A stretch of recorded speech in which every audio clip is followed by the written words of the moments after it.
نحمده ونستعينه ونستغفره ونعوذ بالله من شرور أنفسنا ومن سيئات أعمالنا من يهده الله فلا مضل له ومن يضلل فلا هادي له أشهد أن لا إله إلا الله وحده لا شريك له وأشهد أن محمدا عبده ورسوله يا أيها الذين آمنوا اتقوا الله حق تقاته ولا تموتن إلا وأنتم مسلمون يا أيها الناس اتقوا ربكم الذي خلقكم من نفس واحدة وخلق منها زوجها وبث منهما رجالا كثيرا ونساء واتقوا الله الذي تساءلون به والأرحام إن الله كان عليكم رقيبا يا أيها الذين آمنوا اتقوا الله وقولوا قولا سديدا يصلح لكم أعمالكم ويغفر لكم ذنوبكم ومن يطع الله ورسوله فقد فاز فوزا عظيما أما بعد فإن أصدق الحديث كتاب الله وخير الهدي هدي محمد صلى الله عليه وسلم وشر الأمور محدثاتها فإن كل محدثة بدعة وكل بدعة ضلالة وكل ضلالة في النار. Ikhwani fi din, rahimakumullah. Jamaah, semoga Allah Subhanahu wa taala senantiasa melimpahkan rahmatnya kepada kita. Alhamdulillah, kita bersyukur kepada Allah Azza wa Jalla, karena sejatinya kita sebagai hamba ini hendaknya senantiasa mensyukuri segala yang Allah Azza wa Jalla berikan berupa nikmat.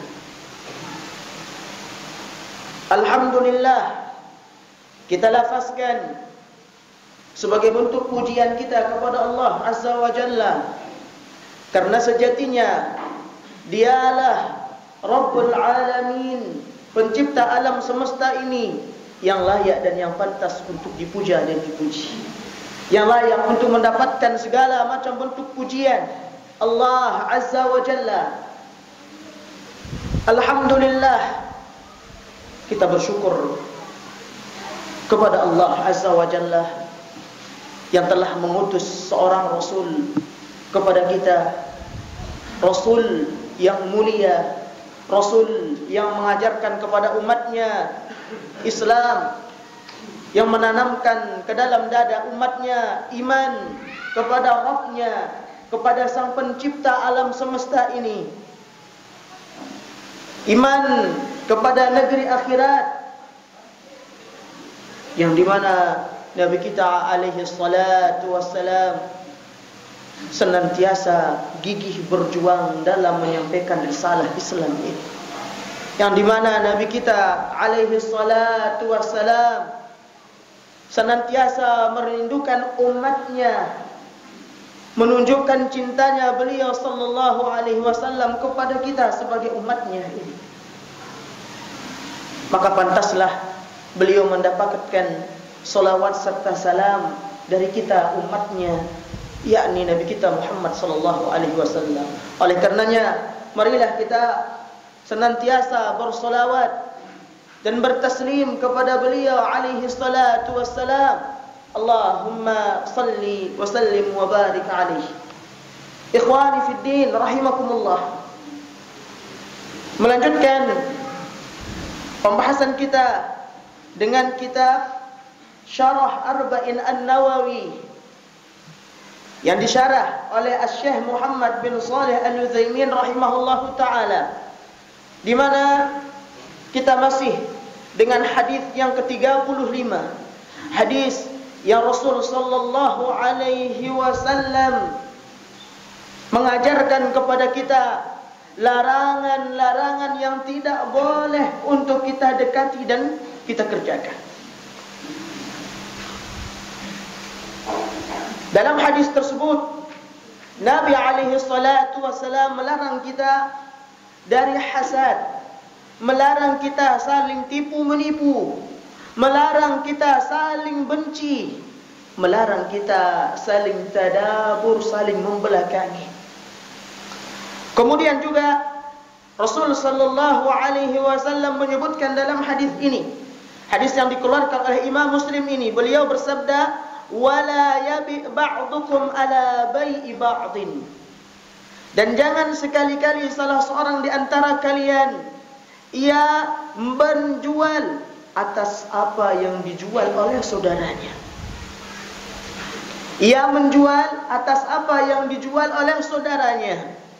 Apa makna dari hadis Nabi kita Muhammad sallallahu alaihi wasallam ini ya ikhwah? Maknanya sebagaimana yang disebutkan oleh Syekh Muhammad bin Saleh Al-Utsaimin, yaitu ketika saudara kita masih dalam transaksi akad jual beli, belum ia memutuskan fasakh, belum ia meninggalkan akad tersebut, atau belum tentu ia jadi dalam proses akad ini, kemudian kita nyelonong masuk dan mengatakan, "Mari beli kepada saya saja. Saya kasih barang lebih bagus dan lebih murah daripada si fulan." Maka ini yang dinamakan dengan bai' ala bai'i akhik.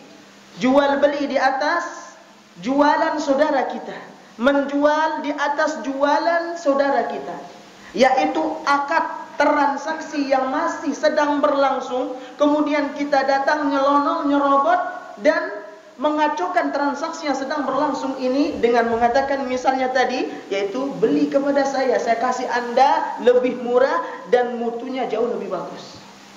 Dan ini disebutkan oleh Syekh Muhammad bin Saleh Al-Utsaimin, maksud dari wala yabi ba'dukum ala bai'i ba'd. Oleh karenanya Nabi kita Muhammad sallallahu alaihi wasallam melarang hal tersebut ya ikhwah. Larangan jual beli semacam ini, yakni ketika seorang masih dalam proses transaksi, kemudian kita masuk nyelonong dan mengacaukan transaksi tersebut dengan embel-embel, saya kasih barang lebih murah dan mutu lebih bagus. Maka ini tidak diperkenankan. Jangan sekali-kali kita lakukan hal tersebut. Terutama kita sebagai seorang pedagang, terutama kita sebagai seorang pengusaha. Jangan lakukan transaksi yang dilarang oleh Nabi sallallahu alaihi wasallam semisal ini.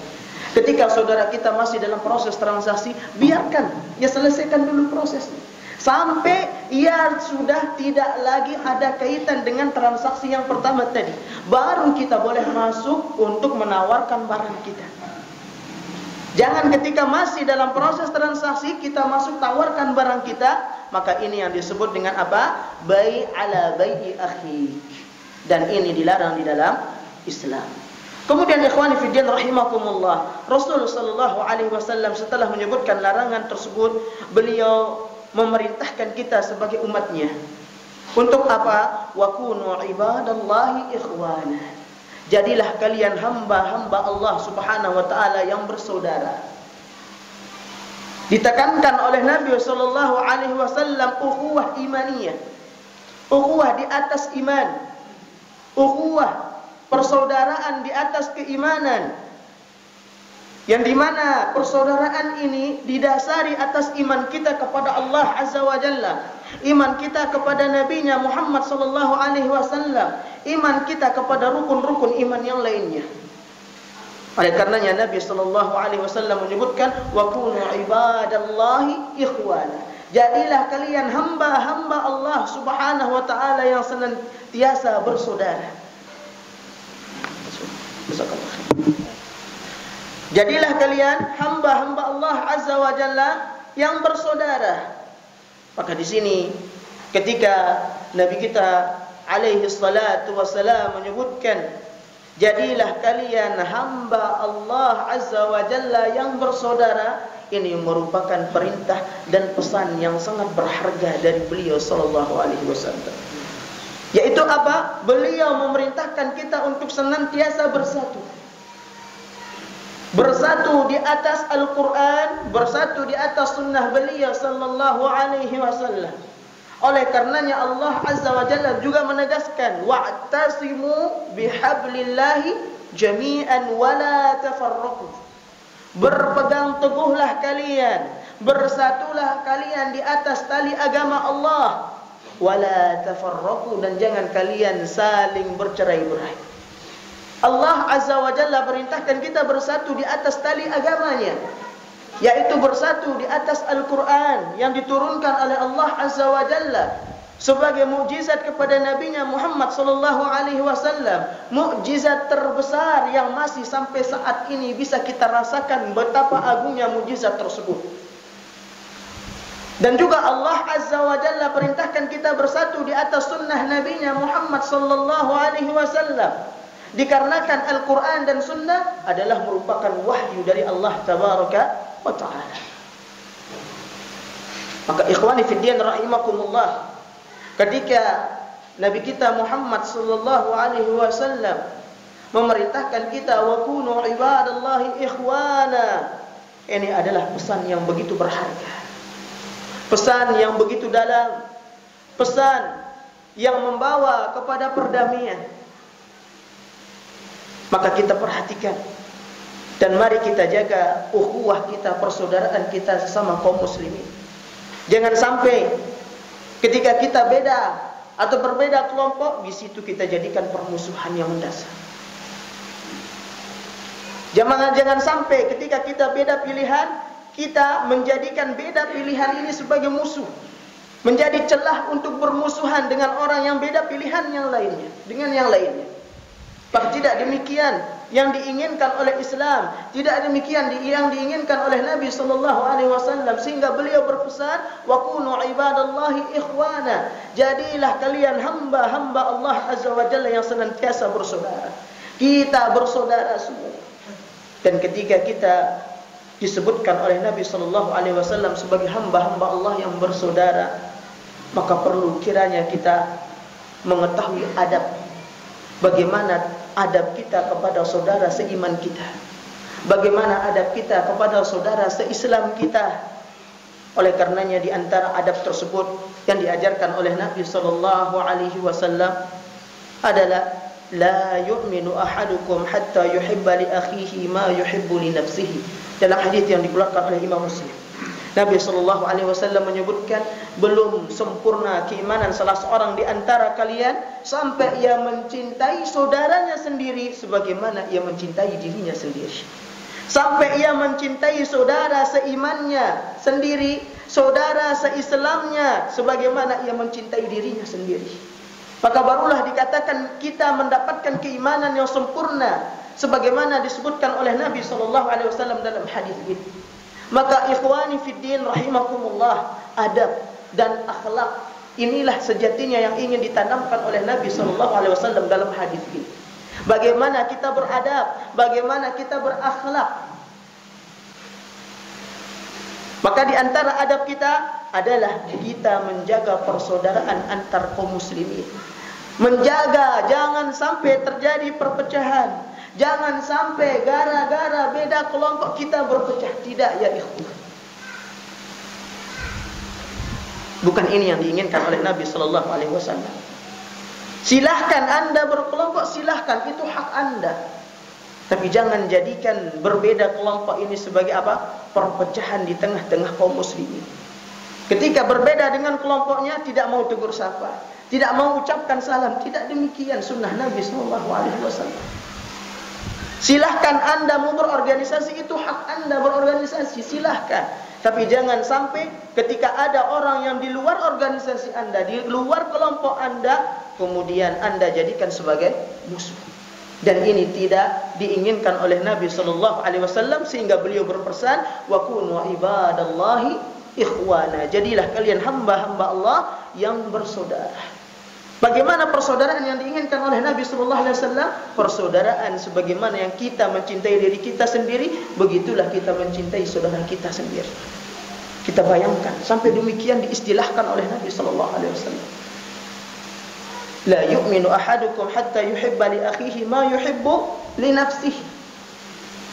belum terhitung keimanan seseorang di antara kalian sempurna sampai ia mencintai saudara seimannya, saudara seislamnya sebagaimana ia mencintai dirinya sendiri.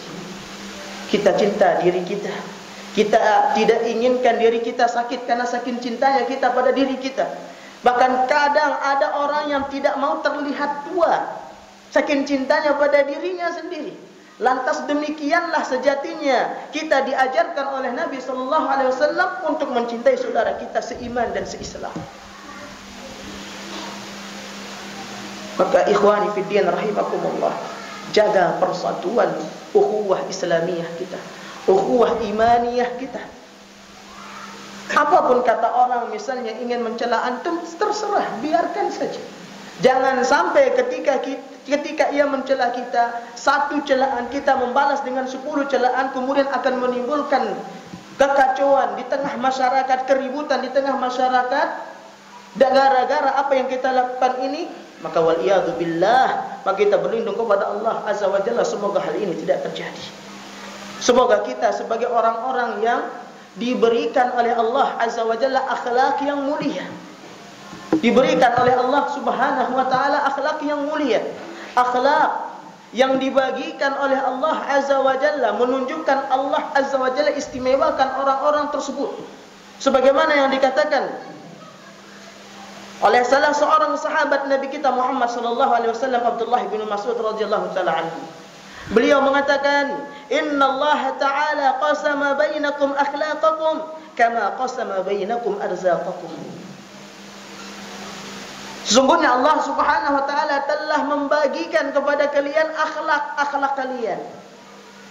Akhlak yang mulia dari Allah Azza wa Jalla ini telah Allah Azza wa Jalla berikan kepada siapa yang Allah Azza wa Jalla kehendaki.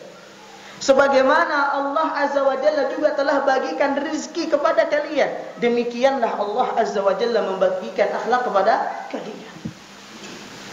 Maka bersyukurlah kita kepada Allah Azza wa Jalla. Allah menjadikan akhlak kita ini baik, akhlak kita ini bagus. Dan bersyukurlah kita kepada Allah Azza wa Jalla.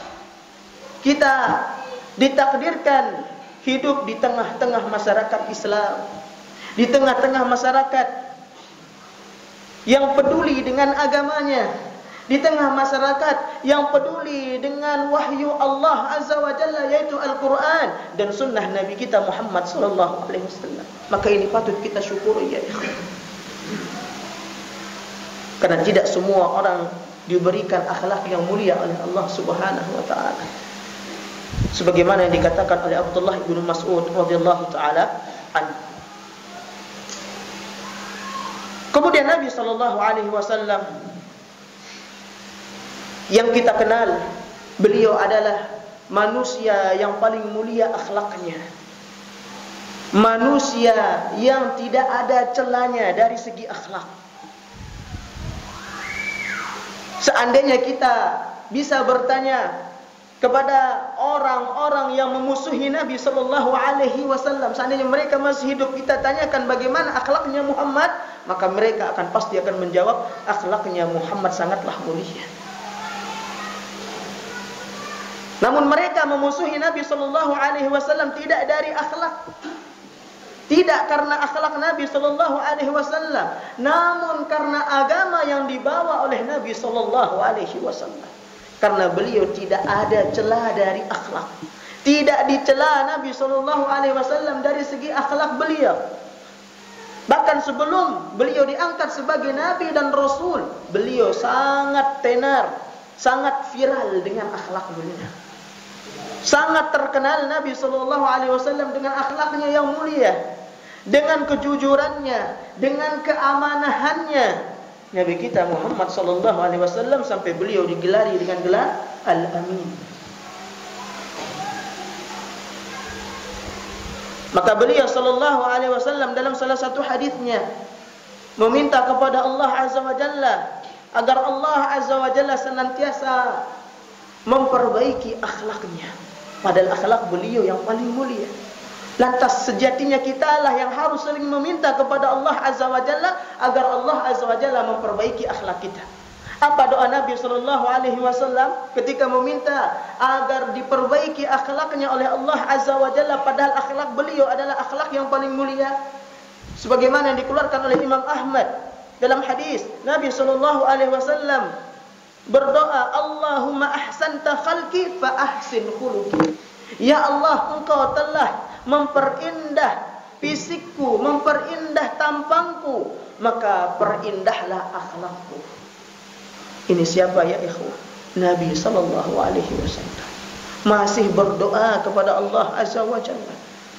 Lantas kita siapa? Kita siapa? Kita merasa diri kita paling berakhlak sampai kita melupakan doa yang diajarkan oleh Nabi sallallahu alaihi wasallam ini. Manusia yang paling mulia akhlaknya sampai dipuji oleh Allah Azza wa Jalla, wa innaka la'ala khuluqin azim. Sampai Allah Azza wa Jalla dan para malaikatnya bersolawat kepada beliau, innallaha wa malaikatahu yusalluna 'alan nabi. Menunjukkan bagaimana Allah Azza wa Jalla memuji, memuliakan beliau sallallahu alaihi wasallam dari segi akhlak beliau. Beliau masih meminta ya ikhwan, masih meminta dengan doa, Allahumma ahsanta khalqi fa ahsin khuluqi.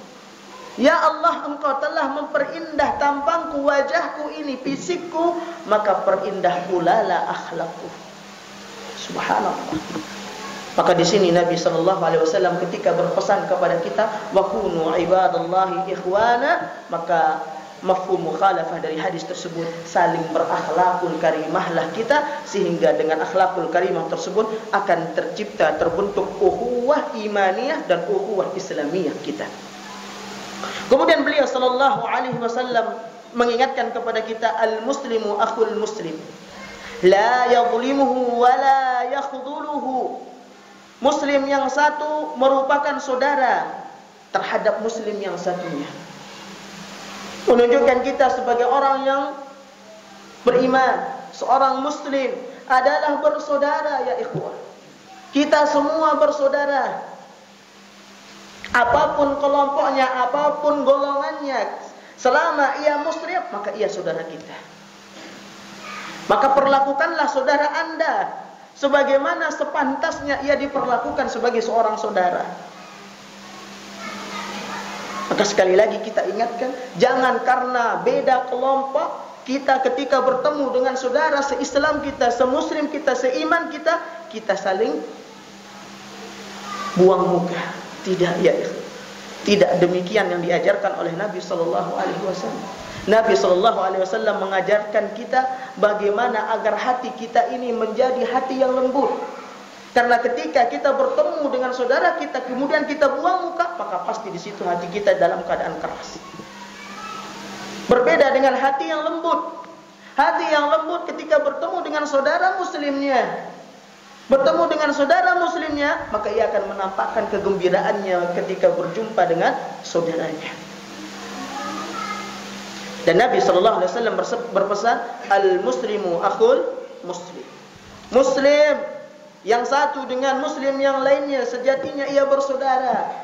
Yang mempersaudarakan kita adalah Islam, agama yang mulia ini.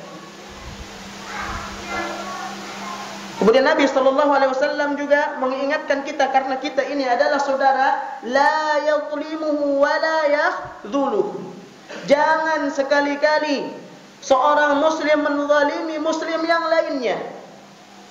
Jangan sekali-kali seorang muslim ketika ia mendapatkan muslim yang lainnya dalam keadaan membutuhkan bantuan, ia tidak membantunya. Ini makna dari la yakhdhuluhu. Ketika ia membutuhkan pertolongan, kita cuek, tidak mau bantu. Ini dilarang oleh Nabi sallallahu alaihi wasallam. Karena kita adalah saudara, dan saudara di atas keimanan, di atas Islam adalah persaudaraan yang sangat mulia, bahkan mengalahkan terkadang saudara-saudara. Oleh karenanya Allah Azza wa Jalla menyebutkan, innamal mu'minuna ikhwah fa aslihu baina akhawaykum. Sesungguhnya orang-orang yang beriman mereka semua bersaudara. maka perbaikilah persaudaraan di antara kalian. Allah pesankan perbaiki persaudaraan di antara kalian. Maksudnya apa? Jikalau persaudaraan di antara kita sudah baik, maka lebih baik, lebih perbaiki lagi, lebih buat dia menjadi lebih baik lagi. Terlebih lagi persaudaraan kita agak sedikit renggang, maka perbaiki lagi agar lebih dekat lagi. Ini firman Allah Azza wa Jalla. Kemudian beliau sallallahu alaihi wasallam, Nabi kita Muhammad sallallahu alaihi wasallam ketika menyebutkan la yadhlimuhu, jangan kita menzalimi saudara semuslim kita, saudara seagama kita. Karena sejatinya Islam adalah man salimal muslimuna min lisanihi wa yadihi. Ini adalah orang yang muslim. Muslim adalah orang muslim yang lainnya selamat dari gangguan tangan dan lisannya. Inilah sejatinya muslim yang hakiki. Muslim adalah muslim yang lainnya selamat dari kezaliman tangan dan mulutnya. Dan kita mengetahui bersama kezaliman di dalam Islam dilarang oleh Allah Subhanahu wa taala. Bahkan Allah Azza wa Jalla langsung melarangnya dalam hadis qudsi. Hadis qudsi Nabi sallallahu alaihi wasallam bersabda, "Fima yarwi an rabbih tabaraka wa taala," sebagaimana yang beliau ceritakan riwayatkan dari Allah Azza wa Jalla. Qala, Allah tabaraka wa taala berfirman, "Ya ibadi inni haramtu dzulma ala nafsi." Wahai hamba-hambaku, sesungguhnya aku haramkan kezaliman atas diriku sendiri. Maka Allah Azza wa Jalla tidak akan pernah menzalimi hamba-hambanya. Karena Allah Azza wa Jalla mengharamkan kezaliman atas dirinya. Tidak pernah ada istilah Allah zalim kepada hambanya, tidak pernah, ya ikhwah. Namun yang sering yang ada apa? Kita yang zalim atas diri kita sendiri. Maka Allah Azza wa Jalla peringatkan ke kita di dalam hadis qudsi ini, "Wa ja'altuhu bainakum muharraman," maka ku jadikan diriku di antara kalian muharraman, kezaliman tersebut haram. Maka ku jadikan kezaliman tersebut di antara kalian haram, diharamkan. Fala tadzalamu, maka jangan sekali-kali kalian saling menzalimi.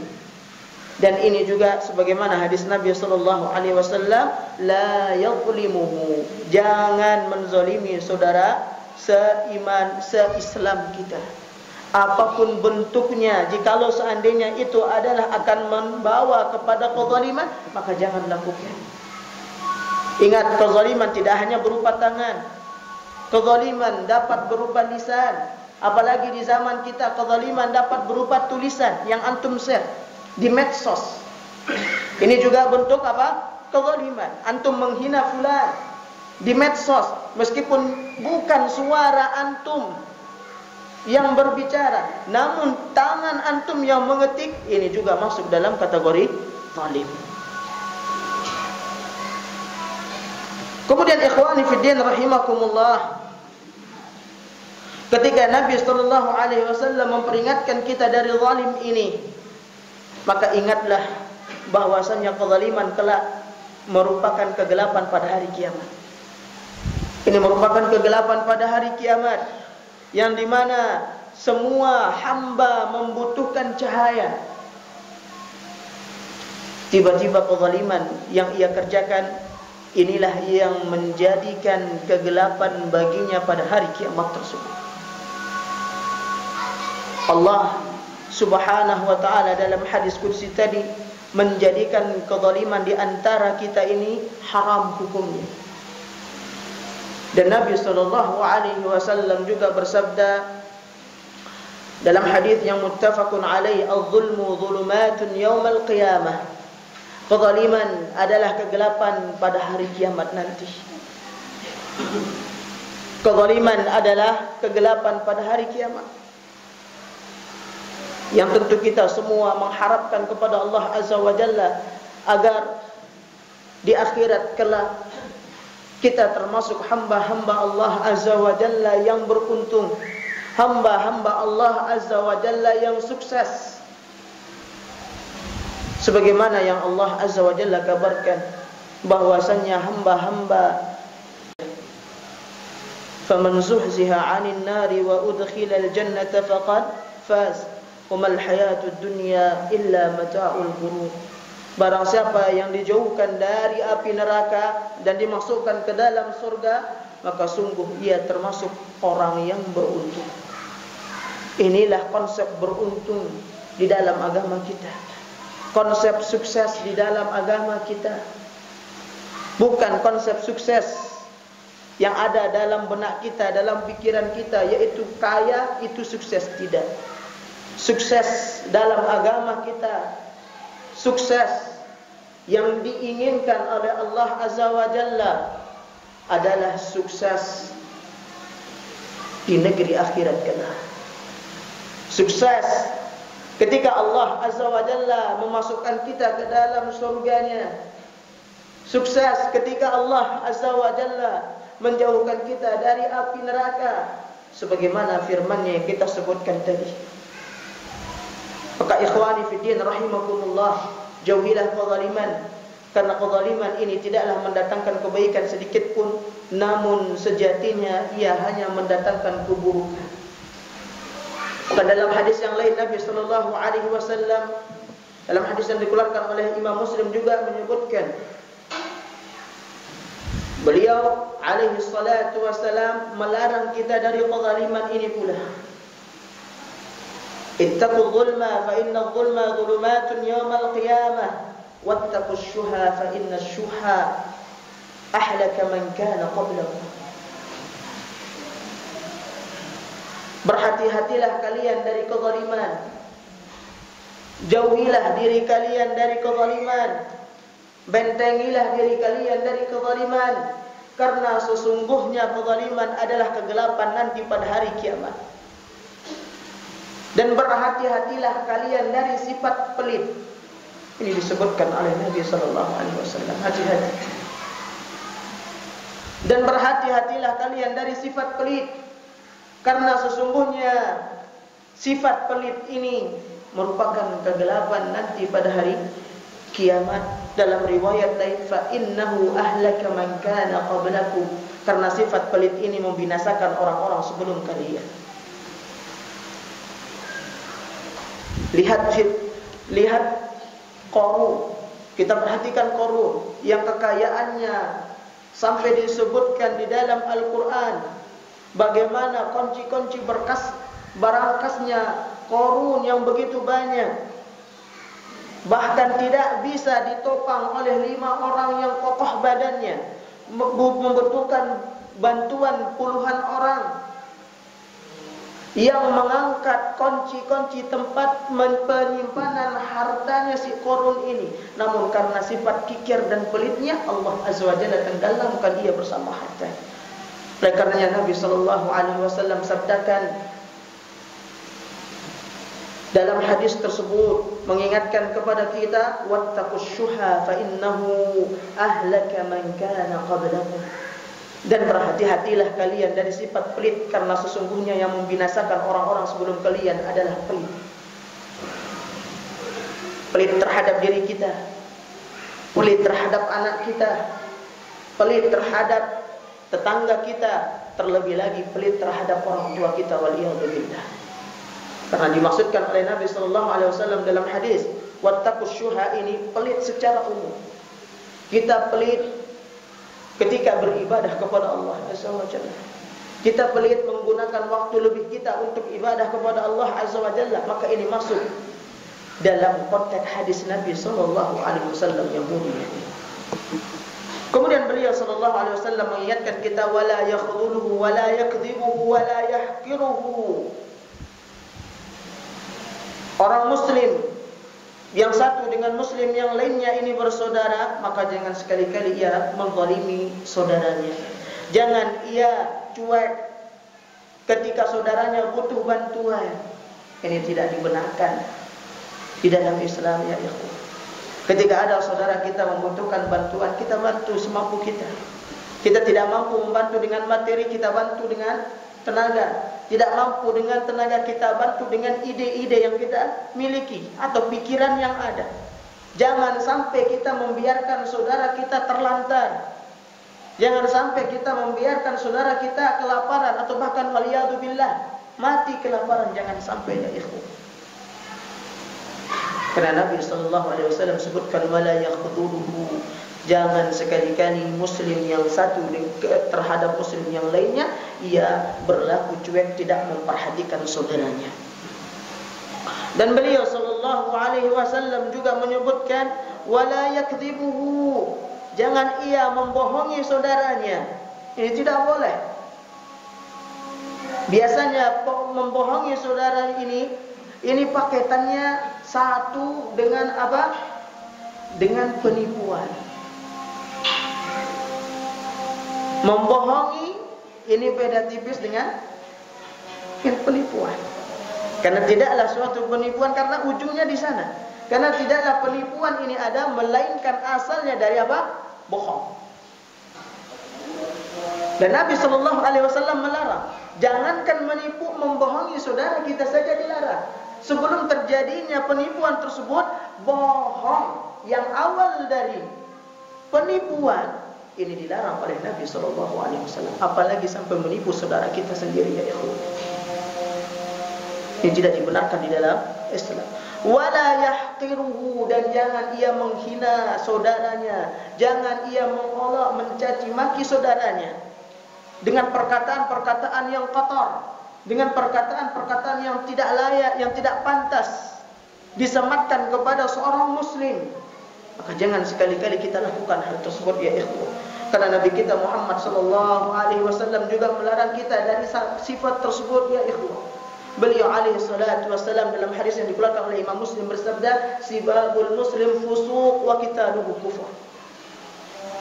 Menghina seorang muslim ini bentuk kefasikan. Dan kita tahu fasik ini disebutkan oleh Nabi SAW menunjukkan apa? Menunjukkan ini merupakan bukan dosa yang sepele. Tidaklah disebutkan oleh Nabi SAW dengan kefasikan ketika ada orang yang menghina saudaranya, mencela saudaranya, melainkan hal tersebut adalah dosa yang besar. Melainkan hal tersebut adalah dosa yang besar ya ikhwan. Nabi SAW menyebutkan sibabul muslim fusuq. Mencela seorang muslim ini bentuk kefasikan. Bentuk kefasikan. Bahkan dalam mazhab Syafi'i orang fasik, mazhab yang lainnya juga menyebutkan orang fasik tidak boleh menjadi muhrim. Tidak boleh menjadi wali ketika menikahkan anaknya, orang fasik.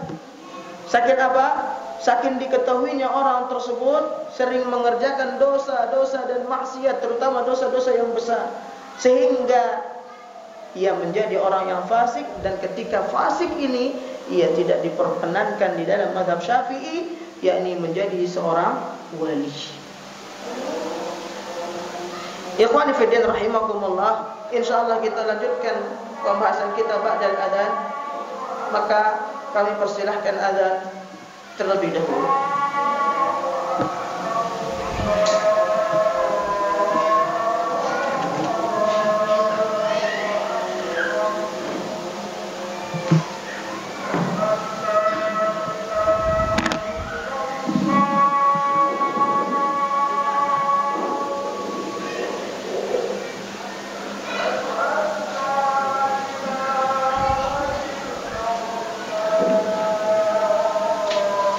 Allah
Bismillahirrahmanirrahim.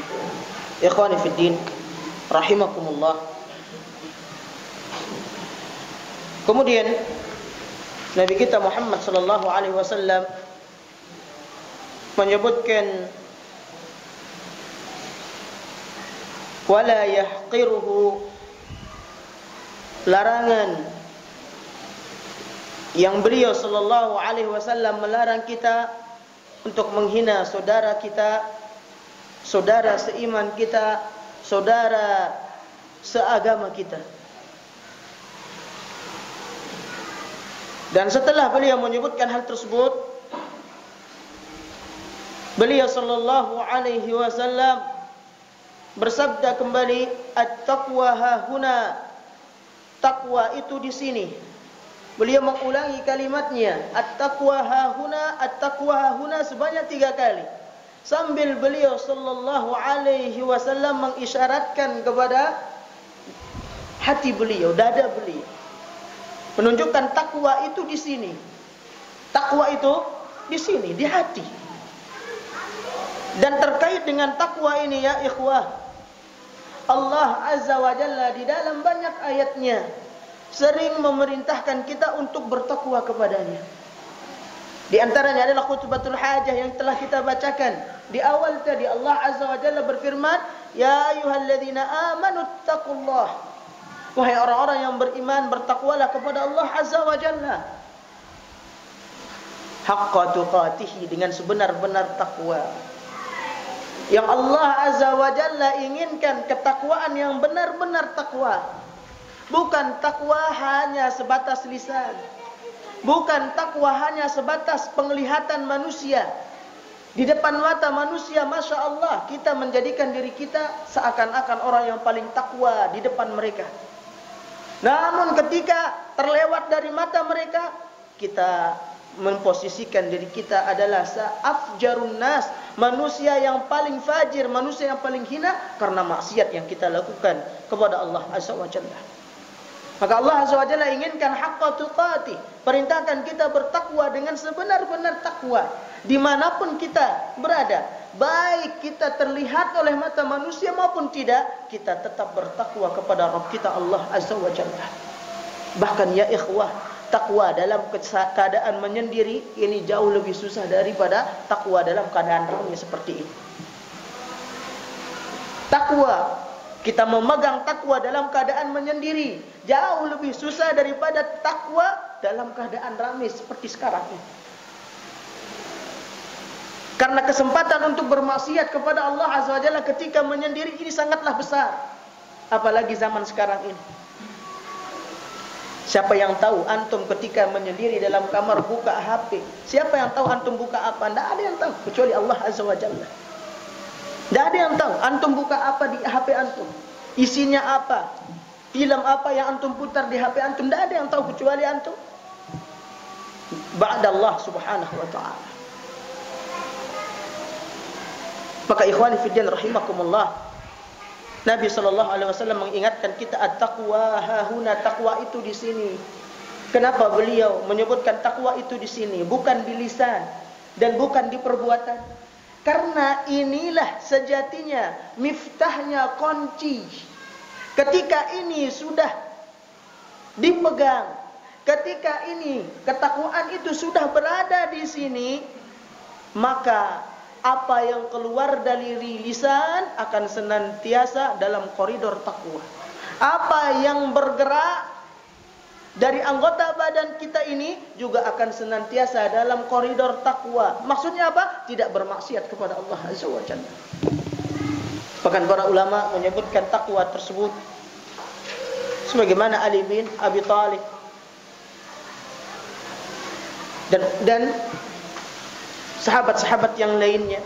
Ali bin Abi Thalib pernah mendefinisikan takwa ini. At-taqwa, kata Ali bin Abi Thalib, al-khawfu minal jalil, yaitu takut kepada Allah Azza wa Jalla yang maha mulia. Takut kepada Allah Azza wa Jalla yang maha mulia, tunduk patuh kepada Allah Azza wa Jalla yang maha mulia, ini adalah takwa. Ini adalah takwa. Mana takut kita kepada Allah Azza wa Jalla ketika kita menyendiri? Mana takut kita kepada Allah Azza wa Jalla ketika kita hendak ingin melakukan maksiat? Mana takut tersebut? Bukankah ketika kita tidak jadi bermaksiat, padahal sebelumnya kita sangat ingin bermaksiat, karena kita takut kepada Allah Azza wa Jalla, kemudian kita tidak jadi bermaksiat, ini adalah takwa kepada Allah Azza wa Jalla? Nah, ini takwa kepada Allah Azza wa Jalla. Ketika tidak jadinya antum bermaksiat, padahal sebelumnya hati antum menggebu-gebu untuk bermaksiat, kemudian antum takut kepada Allah Azza wa Jalla karena dosa dari maksiat tersebut yang nantinya akan dihisab oleh Allah Azza wa Jalla pada hari kiamat. Inilah takwa. Inilah takwa. Oleh karenanya Ibnul Mu'taz pernah mengatakan, khallid dunuba sagiraha wa kabiraha dzakat tuqa. Jauhilah olehmu, oleh dirimu sendiri dosa, baik yang kecil maupun yang besar. Inilah yang dinamakan dengan takwa. Inilah yang dinamakan dengan takwa. Famshi ala syaukati tahduru ma yara. Maka berjalanlah engkau di atas duri-duri yang dimana engkau pasti akan berhati-hati di dalam melangkah. Inilah yang dinamakan dengan takwa. Ketika kita berhati-hati dalam melangkah, ketika kita berhati-hati dalam berucap dan berbuat, apakah ucapan saya ini nanti mengandung dosa? Apakah perbuatan saya ini akan terhitung dosa oleh Allah Azza wa Jalla atau tidak? Maka kita akan berhati-hati di situ. Inilah yang dimaksudkan dengan taqwa. Sehingga beliau mengatakan, la tahkiranna saghiratan innal jibala minal hasa. Jangan kalian meremehkan dosa-dosa kecil, karena sesungguhnya gunung-gunung yang besar itu dari kerikil-kerikil yang kecil. Ikhwani fid din rahimakumullah, Nabi sallallahu alaihi wasallam ketika mengisyaratkan takwa hahuna sebanyak 3 kali, ini adalah menunjukkan bagaimana prioritas beliau sallallahu alaihi wasallam ingin mengarahkan kepada umatnya agar senantiasa umat ini bertakwa. Sehingga beliau pernah bersabda, ittaqillaha haitsuma kunta. Bertakwalah kalian dimanapun kalian berada. Dimanapun kalian berada. Pada saat apapun kalian, pada posisi bagaimanapun kalian, bertakwalah kepada Allah Azza wa Jalla. Ini nasihat berharga dari Nabi sallallahu alaihi wasallam. Kenapa kita harus bertakwa ya ikhwan? Kenapa kita senantiasa bertakwa? Dan ini dinasihatkan oleh Nabi sallallahu alaihi wasallam karena kita tidak tahu kapan ajal akan menjemput kita ya ikhwan. Kapan ajal akan menjemput? Ketika ajal sudah menjemput, tidak ada lagi kesempatan kita untuk berbuat kebaikan. Sudah tertutup kesempatan. Yang ada setelah ajal menjemput, perhitungan hisab. Apa yang dahulu kita kerjakan di dunia, kesempatan untuk berbuat sudah tidak ada lagi di dunia. Tidak ada lagi ketika ajal ini sudah menjemput. Karena sudah tertutup oleh Allah, ditutup oleh Allah Azza wa Jalla kesempatan untuk apa? Untuk berbuat. Yang ada setelahnya hanyalah hisab yang begitu menegangkan. Oleh karenanya Umar bin Khattab radhiyallahu taala anhu pernah mengatakan, hasibu anfusakum qabla an tuhasabu. Hisablah diri kalian, perhitungkanlah diri kalian di dunia sebelum nanti kalian diperhitungkan, dihisab oleh Allah Azza wa Jalla di akhirat kelak. Fa innaha, karena sesungguhnya di dunia ini adalah tempat untuk berbuat dan akhirat adalah tempat untuk menuai. Tempat untuk memetik hasil. Apa yang kita perbuat sekarang di dunia pasti kita akan pertanggungjawabkan kelak di akhirat. Maka berhati-hati ya ikhwan. Hidup kita hanya sekali. Dan ini sering kita ketahui, orang bilang hidup itu hanya sekali. Justru karena hidup ini sekali, maka kita harus manfaatkan bagaimana caranya kita bisa sukses, selamat di negeri akhirat. Kita mendapatkan kebahagiaan di negeri akhirat karena hidup ini hanya sekali. Jangan kita ikuti pendapat orang yang mengatakan hidup ini hanya sekali, maka kita manfaatkan untuk poya-poya. Tidak ya ikhwah. Hidup ini justru karena sekali, kita manfaatkan untuk mengejar negeri akhirat. Hadza wa jazakumullahu khairan katsiran. Insyaallah adapun faidah-faidah dari hadis ini akan kita jelaskan sebagaimana yang dijelaskan oleh Syekh Muhammad bin Shalih Al-Utsaimin pada pertemuan yang akan datang biidznillah taala. Mungkin ini yang bisa kita sampaikan pada kesempatan malam hari ini. Jika ada pertanyaan dari jemaah, kita berikan beberapa menit untuk bertanya.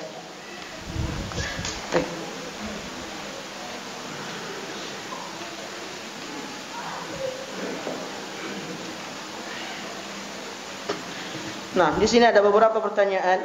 Yang pertama, adakah solusinya agar kita bebas dari hisab? Dalam salah satu hadisnya bahkan disebutkan di dalam Kitab Tauhid, di dalam bab man haqqaqa tauhid dakhala al-jannah bighairi hisab. Barang siapa yang mampu merealisasikan tauhid, mentauhidkan Allah Azza wa Jalla di dunia ini dalam segala aspek kehidupannya, tetap ia memegang tauhid kepada Allah Azza wa Jalla. Karena realisasi dari tauhid adalah senantiasa kita merasa terpantau dan diawasi oleh Allah Azza wa Jalla dalam kehidupan kita. Dalam kondisi bagaimanapun kita senantiasa merasa dipantau oleh Allah Azza wa Jalla. Ini realisasi dari tauhid kepada Allah Azza wa Jalla. Maka beliau mengatakan, barang siapa di dalam bab tersebut yang bisa merealisasikan tauhid, maka ia masuk surga tanpa hisab. Maka diantaranya adalah solusinya kita merealisasikan tauhid kepada Allah Subhanahu wa Ta'ala. Bahkan Nabi SAW dalam hadisnya, hadis yang muttafaqun alaih, beliau SAW juga menyebutkan ada beberapa orang, atau yaitu 70.000 orang yang nantinya masuk surga tanpa hisab. Dan ciri-cirinya disebutkan oleh Nabi SAW. Yang pertama adalah la yastarqun, mereka tidak meminta untuk diruqyah, wala yaktawun, tidak berobat dengan besi panas, wala yataqayyarun, tidak mengundi nasib, tidak ada merasa sial, tidak dia meyakini bahwasannya adanya hari sial, adanya jam sial, adanya bulan sial, tidak ada dalam benaknya, tidak ada dalam konsepnya, karena semuanya ia serahkan kepada Allah Azza wa Jalla. Dia tidak mengundi nasib dengan burung, tidak mengundi nasib karena adanya suara tertentu. Kemudian ia meyakini kalau datang suara ini pasti akan terjadi kesialan yang akan menimpa saya. Maka dia tidak meyakini hal tersebut. Maka ini diantara ciri-ciri orang-orang yang disebutkan oleh Nabi SAW masuk surga tanpa hisab, yaitu 70.000 orang ini. Dan yang terakhir disebutkan oleh Nabi SAW, wa ala rabbihim yatawakkalun, mereka senantiasa bertawakal kepada Allah Azza wa Jalla. Maka solusi untuk bisa terbebas dari hisab adalah kita merealisasikan tauhid kepada Allah Azza wa Jalla dalam kehidupan dunia kita ini. Ketika Allah Azza wa Jalla berikan kita rizki pada hari tersebut misalnya 50.000, maka realisasikan tauhid kita. Dengan apa? Dengan cara bersyukur kepada Allah Azza wa Jalla. Jangan kita suudzon kepada Allah Azza wa Jalla. Jangan kita marah-marah. Kenapa hari ini 50.000 rezeki saya? Enggak boleh. Di antara bentuk realisasi tauhid, kita mengimani, oh rezeki ini datangnya dari Allah Azza wa Jalla, meskipun hanya 50.000, ini yang telah ditetapkan oleh Allah Azza wa Jalla rezeki saya hari ini. Imani, syukur. Ini bentuk apa? Realisasi tauhid dalam kehidupan keseharian kita. Kemudian yang pertanyaan kedua, adakah bohong yang diperbolehkan? Perlu kita ketahui secara umum, ketika kita mengatakan secara umum, ini secara hukum asal, bohong ini apa? Tidak dibenarkan. Ada sebagian para ulama juga yang mengatakan ada beberapa bagian dari perilaku bohong ini yang diperbolehkan. Di antaranya adalah ketika suami sedang memuji istrinya, atau memuji masakan istri, atau memuji kecantikan istrinya untuk membahagiakan hati si istri, atau memuji anaknya untuk membahagiakan hati si anak. Maka misalnya si suami meskipun maksakan istrinya mungkin biasa-biasa saja, kurang garam lah atau kebanyakan garam, tapi dia tetap mengatakan, Masya Allah, masakanmu adalah masakan yang paling enak. Maka ini apa? Dibolehkan meskipun bohong, meskipun ini bukan realnya ibu-ibu. Baik. Maka dalam hal-hal seperti ini diperbolehkan. Tapi ingat, hukum asal dari bohong adalah apa? Haram, tidak boleh.